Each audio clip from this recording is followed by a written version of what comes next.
두 군데 말씀을 통해서 하나님의 자녀의 중요한 표지를 또 알아보기를 원합니다.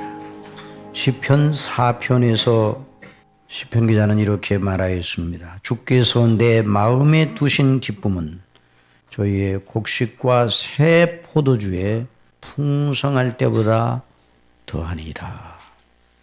주께서 내 마음에 두신 기쁨은, 또 시편 116편 기자는 말하기를 여호와께서 내게 주신 모든 은혜를 무엇으로 보답할꼬? 내가 주께 감사제를 드리고 여호와의 이름을 부르리이다. 여러분, 하나님의 자녀 곧 예수 그리스도를 믿음으로 말미암아 구원받아 하나님의 자녀가 된 모든 사람들에게 나타나는 분명한 표지는 바로 기쁨과 감사입니다. 만일 이 표지가 없다면, 그 표지가 전혀 없다면 그 사람은 하나님의 자녀가 아닙니다. 자녀이면서 그럴 수는 없기 때문입니다. 물론 사람마다 기질상 마음의 정서가 더 강하게 드러나는 사람도 있고, 또 마음의 정서가 덜 강하게 드러나는 사람, 소위 내성적인 사람은 외향적인 사람보다도 정서의 표현이 좀 적어 보일 수도 있습니다. 그러나 모든 하나님의 사람들은 그 기질이 어떠하든지 그 개성이 어떠하든지 기쁨과 감사의 표지가 반드시 나타나기 마련입니다. 물론 우리가 아직도 연약하여서 성화되지 못하고 옛 본성, 육신의 마음, 생각이 우리의 모든 인격 활동에 영향을 끼치기 때문에 마치 비 오는 날이나 구름 낀 날의 태양빛과 같을 수가 있어요. 해가 구름 속에 들어가 있으면 그 빛이 구름에 가립니다. 그래서 찬란한 맑은 날과는 다르죠. 그러나 여전히 해는 그 구름 너머에서 찬연하게 빛나고 있는 것입니다. 지상에 있는 우리의 연약과 허물로 인하여 하나님의 자녀됨의 모습이 항상 선명하지 않을 수도 있습니다. 선명하기를 원하는데요, 그렇게 되기를 늘 바라시기 바랍니다. 늘 그렇게 되기를 위하여 기도해야 합니다. 그러나 우리의 연약 때문에 어떤 때는 심히 쇠미해져서 다른 사람들은 물론 그 사람 자신마저도 내가 정말 하나님의 자녀일까? 정말 내가 구원받은 하나님의 사람일까? 라는 의심이 들 정도로 깊은 침체에 빠질 때도 있습니다. 또 어려서부터 아빠 엄마를 따라서 교회를 잘 출석하여 자랐음에도 불구하고 침체에 빠져서 정말 하나님이 살아계신 거야?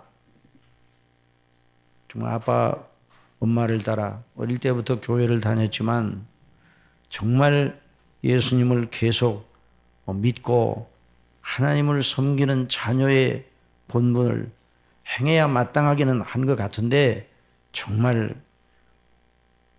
내 많은 친구들은 예수님 믿는 사람이 아니란 말이야. 학교에 가도 또 어디 가도 예수님을 믿고 하나님의 자녀라고 하는 그런 말을 하면 누구든지 환영하는 그런 분위기가 아닌데, 정말 교회를 출석하는 것이 의미가 있을까? 아마 중고등부 학생들 가운데도 그런 생각이 어릴 때는 안 하는데 점점 마음속에서 일어나는 경우도 있을 수 있습니다. 또 고등학교까지 교회 생활을 잘 하였는데 대학에 들어가고 난 뒤에 대학에서 공부하면서 대학의 그 학문 정신과 교회에서 증거되는 복음의 그 진리와 너무나 많이 배치가 되기 때문에 거기에서 오는 갈등으로 인해서 많은 애를 쓰므로 하나님의 자녀의 그 선명성이 떨어질 수도 있습니다. 또 어떤 경우는 아직은 하나님의 자녀가 아닌 것 같은 모습을 보이는, 곧 거듭나지 아니한 그 같은 그런 모습을 보이는 사람도 있습니다. 그러나 이런 연약에도 불구하고 하나님의 자녀가 된 사람들은 반드시 하나님의 거룩하신 은혜를 받음으로 인해서 기쁨과 감사가 반드시 그 심령 속에 있어야 합니다. 여러분 이걸 확신하시기 바랍니다. 그래서 늘 우리가 이제 하나님의 자녀의 표지에 대해서 오늘 이제 15번째 시간 이렇게 말씀을 상고하고 있는데 지금까지 강조한 것은 무엇입니까? 하나님의 자녀된 사람들의 그 인격 자체, 자녀된 사람들의 그 인격, 우리들의 인격 자체, 우리들의 됨됨의 자체에다가 근본적으로 그 시선을 맞추고 지금까지 강조한 것은 아니라는 걸 여러분이 잊어서는 안 됩니다. 우리가 늘 강조한 것은 무엇입니까? 우리 속에 은혜로 역사하시는 성삼위 하나님의 구원하시는 역동적인 은혜의 행사, 거기에 강조점이 있는 겁니다. 역동적인 은혜의 행사가 우리 속에 있기에 그래서 표지가 나타난다 이 말이죠. 하나님의 자녀가 된 사람들의 특성 자체만에 집중하면 이내 그 논리가 무너질 수 있는 것입니다. 저나 여러분도 예외 없이 하나님의 자녀된 어느 누구나 그 인격은 아직도 죄성과 그 솟아닌 연약과 그물에 감싸여 있기 때문에 어제는 성자처럼 또 천사처럼 분명하게 하나님의 자녀의 모습을 보이다가도 오늘은 전혀 그런 모습이 아닌 것처럼 나타날 수도 있는 것입니다.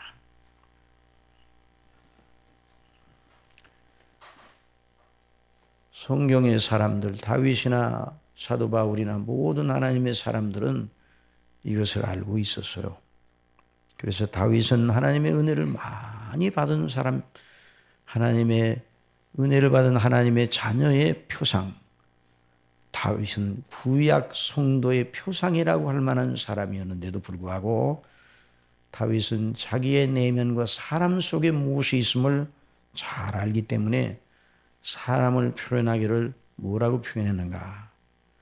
시편 62편 3절에 이렇게 말하고 있어요. 넘어지는 담과 흔들리는 울타리 같은 사람을 죽이려고 너희가 일제히 박격하기를 언제까지 하려냐.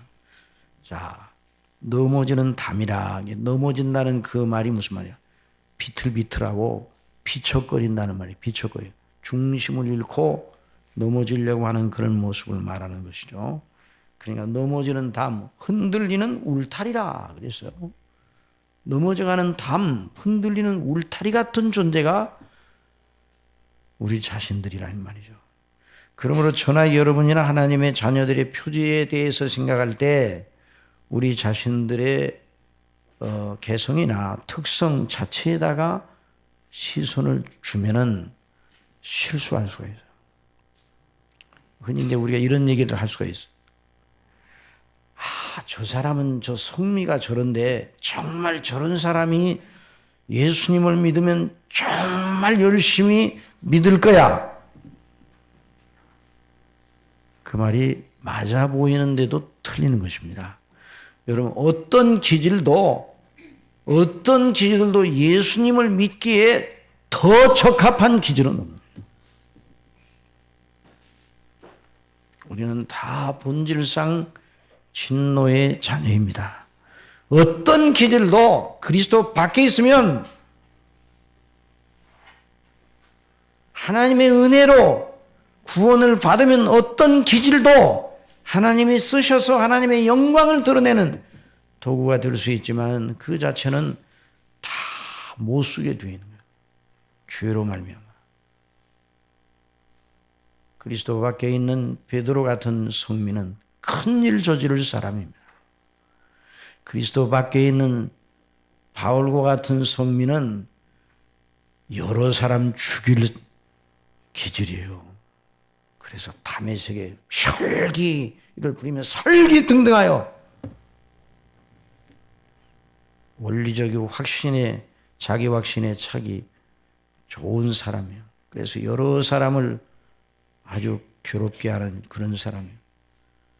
야고보와 요한 같은 사람은 그리스도 밖에 있으면 이 일을 저질러 놓고 볼 사람이에요. 우리의 아들이라 얼마나 성미가 급한지. 전도하다가 듣지 않으니까 예수님 하늘로부터 불을 내려 저희를 멸하라고 그렇게 하세요. 그래서 우리 예수님께서 크게 책망을 하셨어요. 여러분, 저나 여러분 어느 누구도 기질상, 개성상 하나님께 더 가까이 있을 사람은 없습니다. 그리스도 안에 있는 하나님의 은혜의 역사 속에서만, 성령의 감동하심 속에서만 하나님 앞에 비로소 우리 믿음을 세울 수가 있는 것입니다. 그래서 계속 우리는 이 하나님의 자녀의 표지를 공부하면서 하나님의 거룩하신 은혜에 집중을 하고, 오늘도 역시 마찬가지예요. 그럼 어떤 분은 말해요. 아니 목사님, 오늘은 추수감사 예배가 아닙니까? 오늘은 좀 하나님의 자녀의 표지를 멈추고 추수감사에다만 집중하여 설교를 하면 더 좋지 않을까요? 이렇게 생각할 분들이 있을 수도 있어요. 그러나 여러분, 우리에게 먹을 것과 입을 것을 주신 하나님께 감사합니다. 이 감사도 해야 되겠는데요. 진실로 이렇게 감사할 사람은 하나님의 자녀들밖에 없습니다. 누가 하나님 앞에 감사합니까? 예? 하나님을 알되 하나님께 감사치도 않고 영화로 영광을 돌리지도 않고 그 생각이 허망해져서 결국 사람과 버러지 형상의 우상으로 하나님의 썩지 아니할 하나님의 영광을 다 바꾸어 섬기는 것이 바로 인생들이에요. 하나님의 자녀들의 그 하나님이 주신 은혜를 받아 구원받은 사람이 아니면 먹을 것, 입을 것, 하나님께서 우리나라를 지켜주시고 또 올해도 이렇게 하나님 앞에 추수감사 예배를 드리게 해주니 너무 감사합니다. 이런 기도를 할 사람이 없어요. 그 하나님의 자녀들이 아니고는 감사할 수 없어요. 여러분, 그러니 첫 번째 추수감사 예배를 드렸다는 1620년도에 메이플라워를 타고 저 플리머스에 가서 그 미 대륙에 그때는 아주 인디언들이 장악하는 그 땅, 거기 가서 새로운 삶을 시작할 때 그 사람들이 어떤 사람들이었어요? 하나님을 성경대로 믿는 사람들이었습니다. 가장 성경적인 사람들이 바로 청교도들이라 로이드 목사님도 그렇게 늘 말하고, 제임스 패커도 가장 성경적인 사람들이 바로 교회사 속에 사도시대 이후에 바로 청교도들이라, 가장 성경적인 사람들이 가서 하나님의 거룩하신 구원의 은혜에 너무나 감사하여 건너간 사람들이 하나님 앞에 감사해야 되지 않는가. 그래서 영광을 돌리며 그때부터 이 추수감사 예배라는 그런 그 1년 중에 이런 그 주례가 그 이후에 각 교회마다 정해져서 그건 아름다운 것이라고 봅니다. 어떤 분은 또 교회가 무슨 절기가 어디 있습니까? 날마다 절기하지. 물론 그것도 맞기는 맞은데 어떤 절기를 통해서 우리 자신을 다시 한번 환기시키는 건 중요하기는 합니다. 그러나 오늘 추수감사 예배라고 우리에게 먹을 것 주시고 입을 것 주시고 나라 주시고 나라의 안녕과 질서를 지켜주시고 이렇게 여기까지 오게 해주니 너무 감사합니다. 이렇게만 하면은 모자란 것이에요. 그래서 본문을 따라서 우리 하나님의 자녀들이 왜 기뻐하고 감사해야 되는지 그 이치를 발견하기를 바랍니다. 자, 시편 4편과 시편 116편 기자는 같습니다. 다윗의 시편입니다. 여러분, 다윗은 시편 가운데 90여 편을 이제 저작한 정말 시인이죠. 하나님의 거룩한 시인이에요. 그래서 하나님께서 이 다윗으로 하여금 이 거룩한 시의 말씀을 기록하여 이 시편 가운데 이렇게 넣어 두셨습니다. 그래서 이제 스볼전 목사님은 시편 강해를 다윗의 보고라 이렇게 말했어요. 시편 강해의 원 제목을 영어로 다윗의 보고라 그렇게 영어로 정했어요.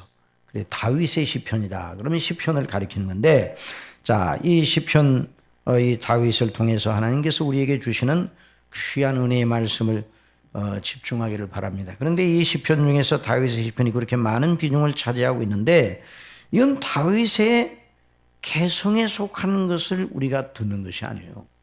아까도 말씀드렸지만은 하나님의 은혜가 그 속에 역사하여 그 사람이 말하는 바가 하나님의 은혜의 역사로 말미암아 나오는 것이죠. 성령님의 감동하심 속에 나오는 것이니 이 4편과 116편 모두를 통해서 하나님의 주시는 은혜의 말씀을 듣는 시간이 되어야 할 겁니다.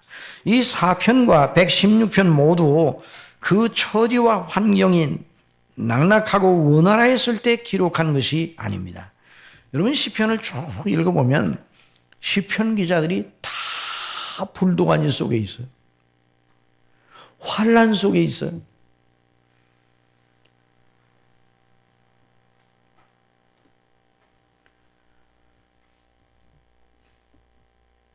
일반적인 시각으로 보면 다윗이 참 복 있는 사람이었겠다 이런 생각이 듭니다. 왜냐하면 목동에 있다가 뭐가 됐어요? 왕이 됐으니까 참 복 있다 그렇게 말할 만한데, 다윗의 삶의 스토리를 쭉 살펴보면 정말 환난과 곤고의 불도가니 속에 있었던 삶이었습니다.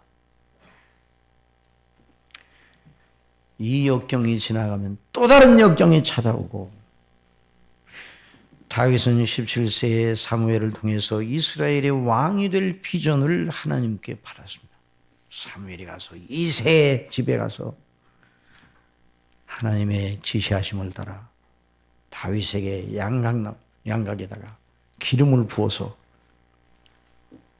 하나님께서 앞으로 이 사람을 이스라엘 왕으로 세우시겠다. 그때부터 성령 충만한 사람이 되었어요. 성령께서 감동하죠. 그런데 30세에 이스라엘의 왕이 되기까지 그 길은 정말 험하고 삭막하였습니다. 물론 왕이 된 이후에도 그의 생애는 늘 평안하고 기쁜 것만이 아니었습니다. 그의 삶을 돌아보면 굴곡이 너무나도 많았습니다. 밖에서 오는 여러 대적들과의 싸움,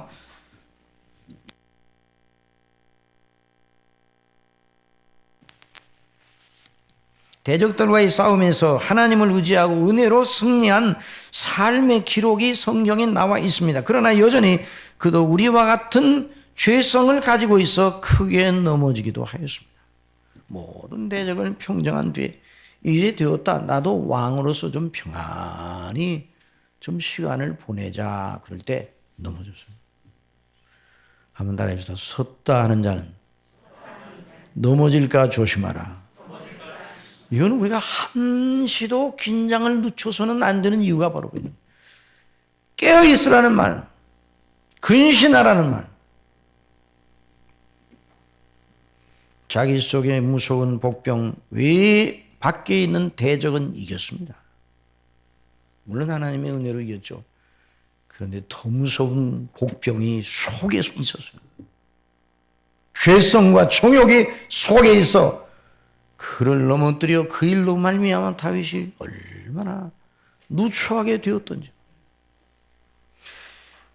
마귀 원수로 하여금 하나님을 회방케 하는 큰 악을 저질러 하나님께 용서를 받았지만은 하나님의 징계가 주어졌고 평생 그 일로 말미암아 다윗의 삶의 외적인 조건은 복잡하게 그지없었어요.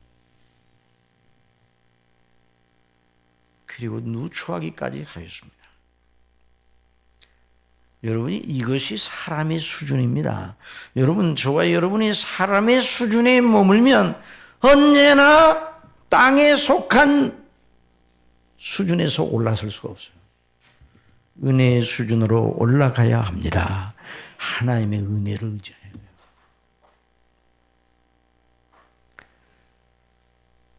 다윗은 그 은혜에서 떨어질까 봐 얼마나 회개하면서 애를 타고 주여 제 마음에 정한 마음을 새롭게 하여 주시기 바랍니다. 정한 마음을 창조해 주세요. 나는 나면서부터 죄인이에요. 나를 긍휼히 여겨주시고 용서해 주시고 성령님의 감동하심을 내게서 거두하지 마세요. 구원의 즐거움과 그 기쁨, 구원의 차원하는 심령을 거두하지 마시고 저를 회복시켜 주세요. 다시 말하면 하나님의 은혜로 다시 새롭게 해주세요. 이렇게 간절하게 다윗이 너무너무 애달고 너무너무 비통하게 하나님 앞에 상하고 통회하는 심령으로 요를 적시며 울고 애통하면서 자기가 죄를 지은 그 일을 되돌아보며 내가 왜 이렇게 큰 죄를 지었는가? 내 속에는 죄성을 은혜의 거룩한 능력으로 이겨내지 못해서 이런 결과가 왔구나 하는 걸 알고 다시 은혜로 다시 새롭게 되기를 원해서 여전히 하나님께서는 다윗을 버리지 아니하시고 우리 아버지께서 그리스도 예수님 안에서 창세전에 택하신 다윗을 사랑하시오 은혜 속에서 그의 삶이 진행되도록 하셨습니다. 그래서 여전히 다윗은 하나님의 신실한 은혜의 사람으로 성경 속에 역사 속에 남아있어요. 그의 허물에도 불구하고. 그래서 200년 뒤에 이사야 선지를 통해서 다윗 그 사후 200년 뒤에 주전 800년에 이사야 선지를 통해 너희는 귀를 기울이고 내게 나와 들으라 그리하면 너희 영혼이 살리라. 내가 너희에게 영원한 언약을 세우리니 곧 다윗에게 허락한 확실한 은혜니라. 다윗이 받은 은혜를 너희도 받을 거야. 이런 말씀입니다. 다윗이 받은 은혜를 저와 여러분도 받았습니다. 받아야 합니다. 늘 그 안에 거해야 돼요. 그것만이 우리의 소망이고 자랑입니다. 다른 건 다 자랑할 게 없어요. 뭘 자랑합니까? 이 세상. 뭘 내세웁니까? 그래서 이 시편 4편에서 어떻게 다윗이 그 은혜로 말미암아 그 심령이 서 있는가 하는 걸 들어보십시오. 내 의의 하나님이여 내가 부를 때 응답하소서 곤란 중에 나를 너그럽게 하셨사오니 나를 긍휼히 여기사 나의 기도를 들으소서. 또 116편 1절에서는 여호와께서 내 음성과 내 간구를 들으심으로 내가 저를 사랑하는도다. 그 귀를 내게 기울이셨으므로 내가 평생에 기도하리로다. 사망의 줄이 나를 두르고 음부의 고통이 내게 미침으로 내가 환난과 슬픔을 만났을 때 내가 여호와의 이름으로 기도하기를. 한번 따라합시다. 내가 환난과 슬픔을 만났을 때 내가 여호와의 이름으로 기도하기를. 그러니까 내가 주님의 이름으로 기도하는 거예요. 여러분, 저와 여러분은 이 세상 삶의 굽이마다 누구의 이름을 불러야 된다고요? 여호와의 이름. 우리 주님의 이름을 부르고 아버지께 기도해야 돼요. 기도하지 않고도 순탄하게 잘 진행되는 삶은 저주라는 걸 알아야 돼요.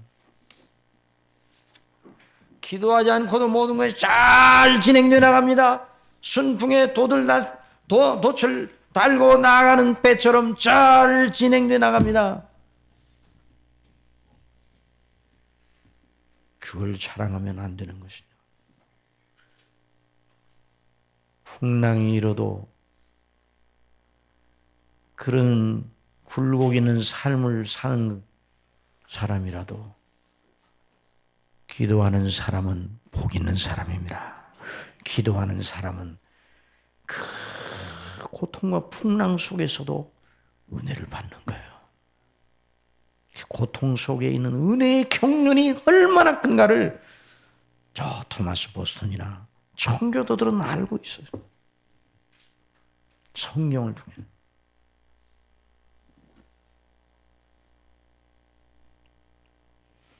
다윗은 이제는 꼭 죽었다 하는 생각밖에는 달리 방도가 떠오르지 않았습니다. 그런 경우가 적지 않았어요. 이제 끝이다. 이제 꼭 죽었구나. 모든 문이 닫혀져 있었어요. 그러나 다윗은 모든 사람의 눈에 보기에 문이 닫혀져 있어도 다윗은 비밀의 문을 알고 있었습니다. 무슨 문입니까? 무슨 문이에요? 그렇게 듣고도 모르세요. 무슨 문이에요? 다 같이 무슨 문이에요? 기도의 문. 기도의 문이 기도의 문. 기도를 통해서 주시는 은혜를 믿고 있었습니다. 여러분, 저와 여러분의 삶의 모든 행로 속에서 다른 문이 닫혀진다 할지라도 기도의 문은 항상 열려 있음을 믿으시기 바랍니다. 하나님 아버지께 주 예수님의 이름으로 나아가 기도할 때에 하나님께서 들으시는 것이, 여호와께서 자기를 위하여 경건한 자를 택하신 줄을 너희는 알지어다. 하나님의 백성들에게 교훈을 함. 내가 부를 때에 여호와께서 들으시리로다. 내가 기도할 때에 하나님께서 들으시리로다. 그러므로 너희는 떨며 범죄치 말지어다. 자리에 누워 심중에 말하고 잠잠할지어다. 의의 제사를 드리고 여호와를 의뢰할지어다. 상황은 다 안 좋아 보입니다. 아니, 안 좋을 정도 아니, 이제 끝났구나. 이런 때가 온다 할지라도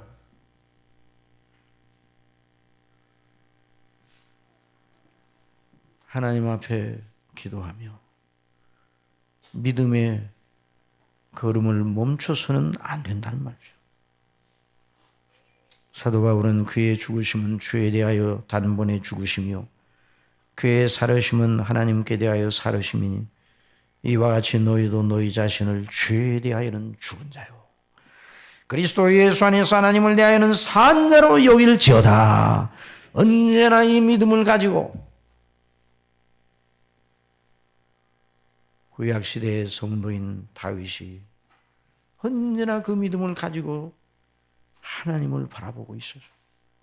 억울한 누명을 쓰고 모함을 받거나 추격을 당하면서도 항상 그 요점을 잊지 않았어요. 죄를 멀리하고 하나님 앞에 의로운 계명과 율법대로 또 그리스도에 대한 대망의 믿음을 견지하면서 나아갔어요. 어려움이 오면 사람이 이런 생각이 들어올 수 있어요. 저나 여러분이나 다 연약하니까 언뜻 그런 생각이 쑥 들어와요. 아니, 우리 속에 있어요, 그런 생각. 하나님께서 나를 미워하시는가? 이렇게 큰 환난과 곤고가 내게서 떠나지 않고 있으니 하나님께서 나와 함께하지 않으시는가? 하나님이 나를 버려두셨는가? 시편 기자는 하나님께서 자비하시기를 이제 멈추셨는가? 하나님께서 나와 함께하시고 나를 사랑하신다면 어떻게 내게 이런 어려운 일이 계속되는가? 이것이 사람의 일반적 종교적 심리입니다. 하나님께서 나를 사랑하시면 모든 게 잘 되나가고 풀려나가야 되지. 왜 이렇게 어려운 일만 중첩되는가? 다른 사람들도 그렇게 생각할 수 있어요. 아니, 하나님을 믿는다는 사람인데 왜 이렇게 어려움이 많아?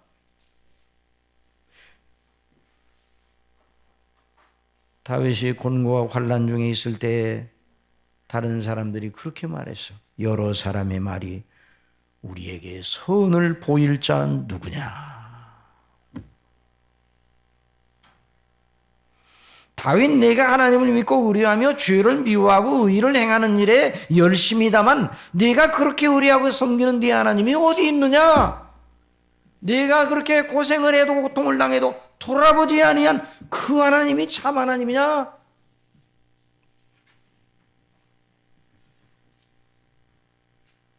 하나님을 믿으면 잘 돼야지. 예수님을 믿으면 복받아가 잘 살아야지. 왜 그 모양이야? 이런 말을 우리 주위에는 믿지 않는 사람이 할 수가 있어요. 또 우리 마음도 연약해지면 그런 생각이 들어올 수 있어요. 아이고, 하나님이 나를 사랑하시는데 왜 이렇게 나에게 이렇게 하시지? 예수님을 믿고 하나님을 섬기면 반드시 복을 주신다 하셨으니 매사에 잘되고 형통할 것이다. 어려움이나 불행 그런 건 사람에게 오지 않는다. 이것이 바로 일반적 종교 심리예요.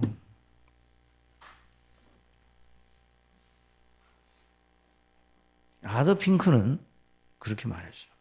현대의 복음 전도가 예수님을 믿으면 모든 게 다 잘 된다고 선전하고 율법의 정죄 아래서 하나님의 무서운 영원한 진노 아래 있는 죄악된 인간의 실상에 대해서 말하지 않는다 이 말이에요. 그러니까 쉽게 말하면 예수님 믿으면 다 잘 된다.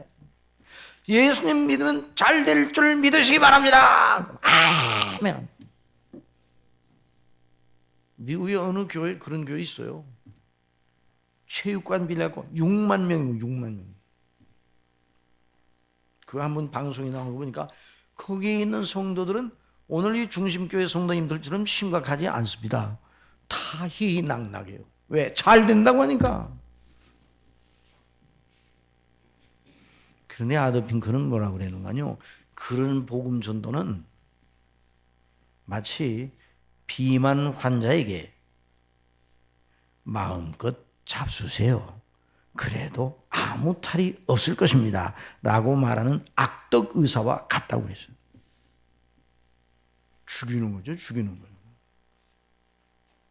여러분, 예수님 믿으면 우리가 세상적으로 사람의 생각으로 뭐가 잘 될까? 하나님께서 저와 여러분에게 범사의 은혜와 복을 주시기를 바랍니다. 그건 바라기는 바라야 돼요. 그렇지만 예수님 믿으면 세상적으로 사람이 생각하는 대로 뭐가 다 잘 풀려나가고 형통할 것이다. 성경을 읽어보면 그렇게 약속한 적이 없어요.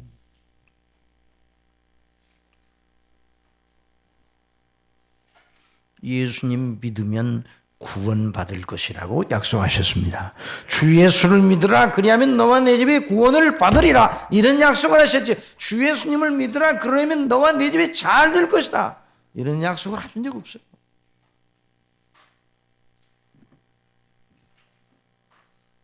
그렇다고 괜히 예수님 믿는 우리들에게 하나님께서 아무렇게나 어려움을 주시고 그렇게 고통케 하시는 분은 물론 아닙니다. 그러나 여러분, 예수님 믿는 믿음의 목적이 무엇인가를 잘 알아야 돼요. 한 가지 분명한 건 사람마다 하나님께서 다루시는 세밀하고 구체적인 방식은 다 달라요. 우리 개성이 다 다르고 하나님께서 우리를 각자 세워놓으시며 이건 다 달라요. 본질은 같으나 세부적인 면은 다 달라요. 그러긴 하지만 그러나 예수 그리스도를 믿는 하나님의 자녀들에게 하나님께서 이 세상에 있을 때 반드시 환난의 학교에 입학을 시킵니다. 반드시 연단을 받게 하십니다. 이 아멘을 안 하시는 거예요. 이거는 이 아멘을 안 하시고 아멘을 하셔야 돼요.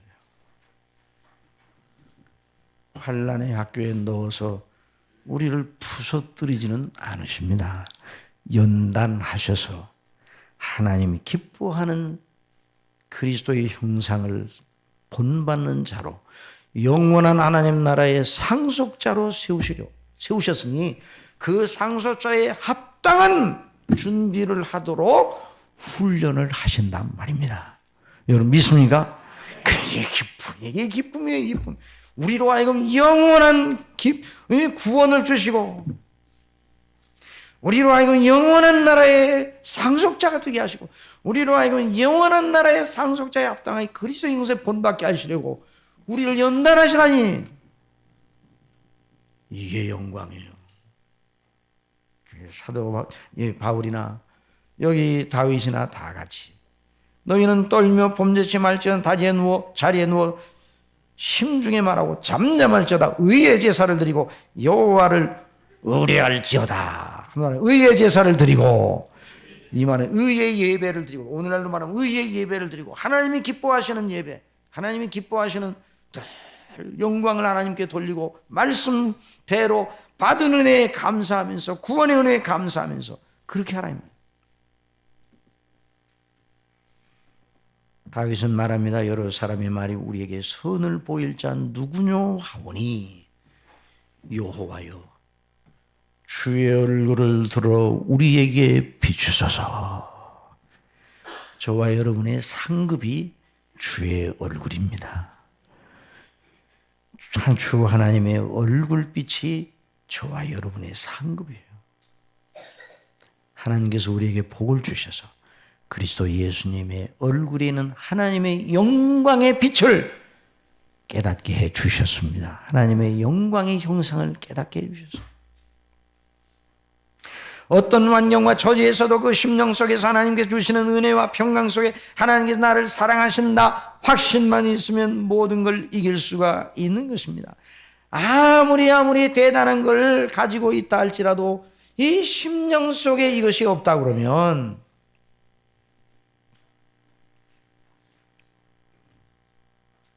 그는 복 있는 사람이 아니에요. 이 비밀을 가진 사람이 다윗이에요. 저와 여러분도 이 비밀을 가진 사람들입니다. 여러분 하나님의 자녀들은 구원받고 하나님의 자녀가 된 사람들은 남들이 알지 못하는 이 비밀을 가지고 있어요. 그 비밀이에요.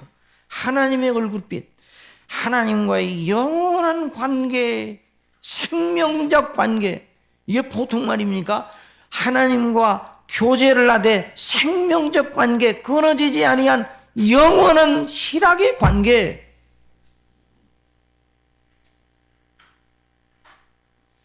다윗은 그렇게 하나님 앞에 기도해요. 얼굴빛을 저희를 향하여 비춰 주소서. 주의 얼굴빛을 기도하였습니다. 환란이 들끓어요. 지금 들끓어. 아주 왜 겉으로는 이 밖에서는 정말 자기를 죽이려고 하는 사람들이 막 대단해요. 으르렁거리고 있어요.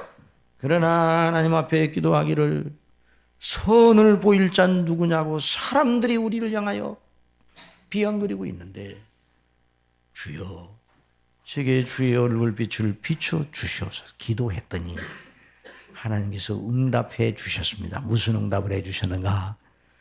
한번 따라서 주께서 내 마음에 두신 기쁨은 저희의 곡식과 새 포도주에 풍성할 때보다 더하니라.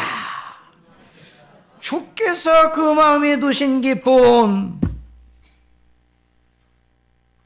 주께서 그 마음에 채우신 그 기쁨이 저희 믿지 아니하는 자들이 곡식이 풍성하고 새 포도주가 넘칠 때, 오늘날로 말하면 외형적, 물리적, 물질적 조건이 풍족할 때 사람들이 기뻐하고 사람들이 급조하고 나는 행운아야, 나는 행복해, 나는 다른 사람보다 이렇게 정말 행복한 사람이네, 이러면서 그걸 바라보면서 타는 그런 경우보다도 그리스도 예수님 안에 구원받은 사람들이 성령님으로 말미암아 주시는 그 기쁨은 더 크다는 말입니다. 이 다윗의 고백이 저와 여러분이 고백이 되어야 합니다. 고백입니다. 다윗의 고백. 그리고 우리 성경을 읽으면 우리 자신의 연약 때문에 여기에 있는 이 죄도 다 우리 속에 있는 죄구나. 그 연약과 이런 걸 볼 때 우리 속에 있는 이 죄의 씨가 우리 속에 있어. 그런 환경을 만나지 않아서 그렇지, 우리도 그런 환경에 있으면 그렇게 죄를 범해요. 그 마음이 아프죠. 그런데 은혜를 받고 하나님의 영광을 높이는 성도들의 그 찬미와 고백을 들으면 그게 바로 저와 여러분의 고백이에요. 하나님의 은혜로 그리스도 예수님 안에서 역사하시는 성령님의 역사로 말미암아 구원의 감격과 기쁨, 그것이에요. 성령님께서 이끄시는 마음, 그 속에 영원한 복락의 씨, 영생의 씨가 그 속에 있어 하나님이 예정하신 뜻 전체 프로그램이 그 그리스도의 복음 안에 다 들어있는 거예요. 참 하나님의 행사가 너무나도 오묘합니다. 여러분 씨앗 속에 다 들어있습니다. 여러분이 식탁에 올라오면은 여기 또 여러 종류의 과일들 올라와 있는데 여러분이 씨를 보면 그 씨 속에 다 들어있어요. 그 씨의 어느 성분이 저런 열매를 내게 할지 과학자들도 몰라요. 요즘 저 해성에 5억 몇천만 킬로미터 떨어진 해성까지 우주선이 가고 10년 동안 갔다네. 가가지고 사진을 보내오는데 해성이 찬란한 줄 알았더니 그냥 돌덩어리요. 삐쭉삐쭉한 돌덩어리요. 그런데 뉴스에서 뭐라고 그러는 거 아니? 과학자들이 앞으로 그 해성에 당도하니까 생명의 신비에 대해서 알 수도 있고 우주의 생성의 기원에 대해서 알 수 있는 정보를 보내올지도 모른다. 그래가지고 막 들떠 있었어요. 그런데 어제 신문 보니까 멈췄다고 그러는 거예요. 내가 그 뉴스를 들으면서 아이고 세상에 거기까지 그 10년 동안 거기까지 보내느라고 돈을 얼마나 많이 쏟아부었어요. 그러지 말고 이런 말씀 들으면 그 과학자들이 저를 향해 비난할지 모르지만 아이고 지구나 지켜요. 지구나. 하나님이 주신 이 지구. 아이고 생명의 신비라니 창세기 1장 1절만 믿으면 다 풀려요. 여러분 믿습니까? 우주선을 보내고 탐사해가지고 그 생명의 신비를 언제 풀어요? 그러니까 하나님의 또한 구원의 은혜를 받은 사람이 모든 만물과 만상에 대한 바른 관점을 가지고 있는 거예요.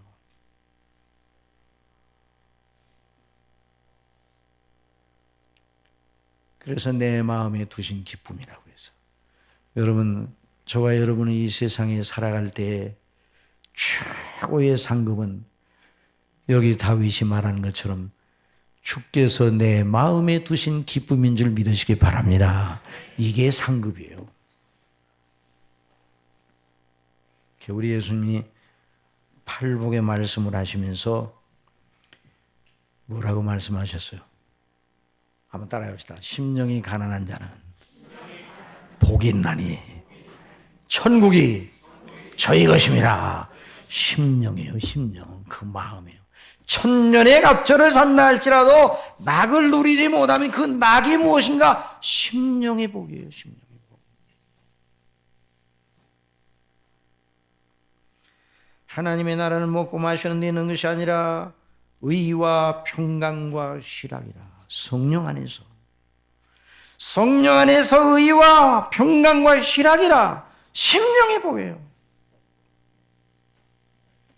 다윗은 환난과 곤고 속에서도 하나님께서 그 마음에 두신 그 기쁨과 즐거움으로 환난을 극복할 수 있었어요. 심령의 복이 있는 사람, 그리스도 예수님 안에서 구원받은 은혜의 영광으로 감격해 있는 사람, 그 사람이 범사에 감사하는 거예요. 그 사람이 진정으로 추수감사할 수 있는 거예요.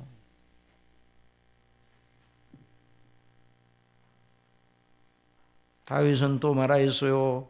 시편 84편에 주께 힘을 얻고 그 마음에 시온의 대로가 있는 자는 복이 있도다.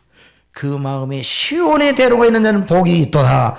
하나님의 영광의 그 그 보좌가 있는 거, 하나님께 영광 돌리는 그 성전이 있는 곳을 시온이라고 그랬거든요. 하나님의 영광의 임재가 나타나는 곳, 그 마음이 늘 그와 교통하고 있어.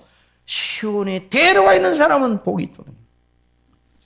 그리스도 예수님 안에 믿음을 가지고 하나님 아버지를 아버지로 부르고 성령님의 인도하심을 받는 사람을 말하는 거예요. 저희는 눈물 골짜기로 통행할 때에도 그것으로 많은 샘의 곳이 되게 하며 이른 비도 은택을 입히나이다. 그 사람들이 어떤 골짜기로 가니 그 눈물 골짜기라도 그 눈물 골짜기가 은혜로 말미암아 샘의 곳이 되게 한다 이 말이에요. 이 보통 말이 아닙니다. 이 샘의 곳이라는 이게 우리나라는 그래도 물이 우리나라면 물이 나중에 부족하게 것이라고 이렇게 뭐 통계도 나오기는 하지만 우리나라는 그래도 물이 그래도 많은 나라네요. 그래서 중동에는 샘이 발견됐다. 이건 보통 일이 아니에요. 샘 때문에 싸우고 부족들끼리 생명줄이에요.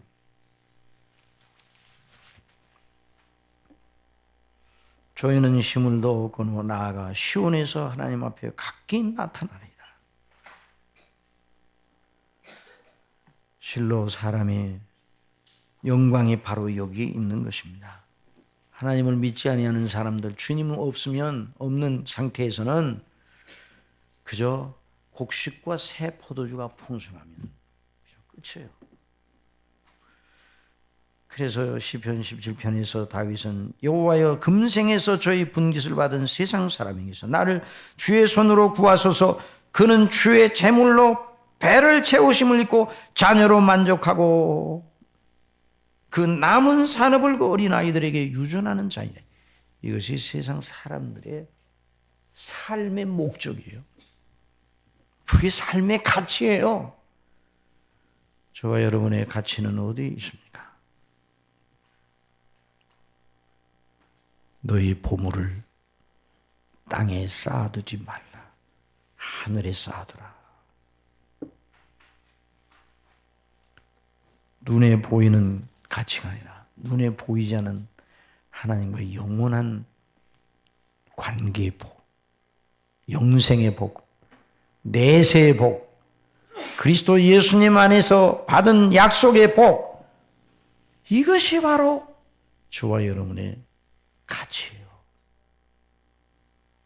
그 은혜를 알고 있는 다윗은 여호와께서 내게 주신 모든 은혜를 무엇으로 보답할꼬? 무엇으로 보답할꼬?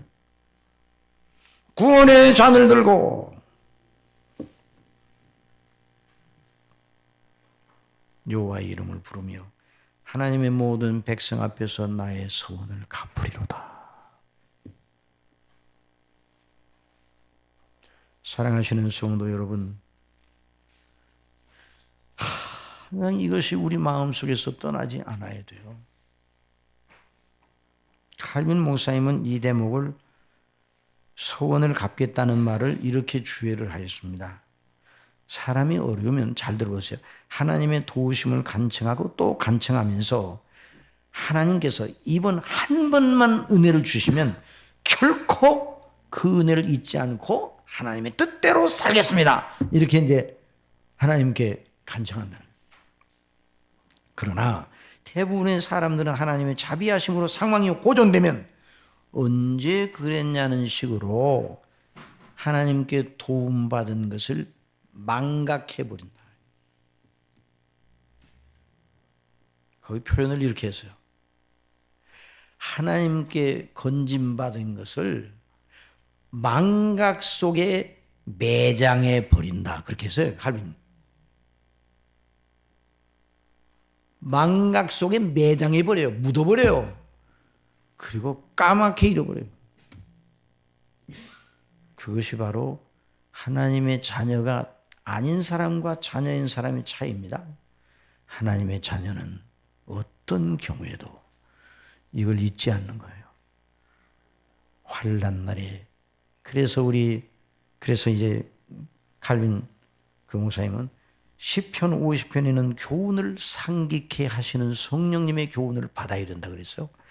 시편 50편에 감사로 여호와께 제사를 드리며 지극히 높으신 자에게 서원을 갚으며 환난 날에 나를 부르라.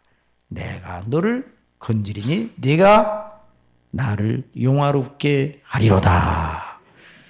바로 하나님의 자녀들은 구원받은 은혜의 영광 때문에 범사의 모든 걸 주님과의 관계 속에 생각합니다. 순경에서도 주께 영광을 돌리고 역경에서도 하나님께 기도하고 은혜 주시면 그 은혜를 잊지 아니하고 감사하는 사람이에요. 그 감사하는 사람들로 하나님의 복음이 수천 년 동안 하나님의 교회를 통해서 여기까지 증거케 되고 그 은혜를 받고 구원받도록 하시는 분이 하나님이십니다. 여러분, 하나님께 감사하는 사람을 통해 하나님의 구원을 기뻐하고 감사하고 그 소원을 갚고 사나 죽으나 주의 것으로 주께 영광을 돌리는 사람을 통해서 지금도 하나님께서 일하심을 믿으시기 바랍니다. 그런 사람을 통해서 교회가 세워지고 그런 사람을 통해서 선교가 이루어지고 그런 사람을 통해서 주의 영광이 드러나고 그런 사람을 통해서 역사가 진행돼 나가는 거예요. 그런 사람이 하나도 없다 그러면 역사는 진행될 수가 없어요. 하나님이 그렇게 하시는 거예요. 하나님께서 모든 걸 혼자 하실 수도 있지만 그 하나님의 은혜 받은 백성들을 통해서 구원받은 기쁨과 감사가 넘치는 사람을 통해 그 하나님께 대한 약속을 잃어버리지 아니하고 혼자히 감사하고 이런 사람을 통해서 하나님이 오늘도 일하십니다. 여러분, 이 믿음을 다시 한번 추스러야 될 겁니다. 이 기쁨을 다시 한번 우리 속에 터쳐야 될 겁니다. 여러분, 저와 여러분이 구원받았다니요, 저와 여러분이 용서를 받고 죄사함 받고 영생을 얻었다니요, 하나님의 자녀가 되었다니요, 여기에 비할 게 어디가 있겠습니까? 영원토록 우리에게 주신 약속을 너무너무 크고 놀라운데, 그래서 어떤 경우에도 사나 죽으나 주의 것이로다. 사는 것이 그리스도이니 죽는 것도 유익합니다. 그래서 하박국은 뭐라고 말했어요? 하박국은 마음속에 미리 환난이 다가오는 걸 미리 내다보면서, 나라가 유다 나라가 절단되는 걸 미리 내다보면서, 성전이 회파되고 다 예루살렘이 초토화된다는 사실을 미리 내다보면서도, 그래서 넓적다리가 떨렸다고 그랬어요. 넓적다리가. 다른 사람은 몰라요. 그런데 이 하박국은 선지자로서 알고 있어요. 넓적다리가 떨려서 그걸 생각. 내 창자가 어찌할 바를 몰랐어요. 그러나 마음을 가다듬고 생각을 가다듬고 믿음의 사유를 합니다. 믿음의 생각을 합니다. 비록 무화과 나무가 무성치 못하며 포도나무에 열매가 없으며 감람에 소출이 없으며, 앞으로 그렇게 될 거예요. 밭에 식물이 없으며 우리의 양이 없으며 외양간에 소가 없는 정황이 우리 앞에 다가온다 할지라도 우리는 이제 죽었구나, 망했구나, 이제 다 끝났구나 이렇게 하지 아니하고 나는 여호와를 인하여 즐거워하며 나의 구원의 하나님을 인하여 기뻐하리로다. 주 여호와는 나의 힘이시라. 나의 발을 사슴과 같게 하사 나로 나의 높은 곳에 다니게 하시리로다. 사랑하시는 성도 여러분, 저와 여러분이 이 세상 살 때 어려운 일로 염려하기도 하고 속이 상할 때도 있고 우리의 연약과 허물 때문에 또 하나님 앞에 죄송스러울 때도 있지만 우리 주 예수 그리스도를 바라보시기 바랍니다.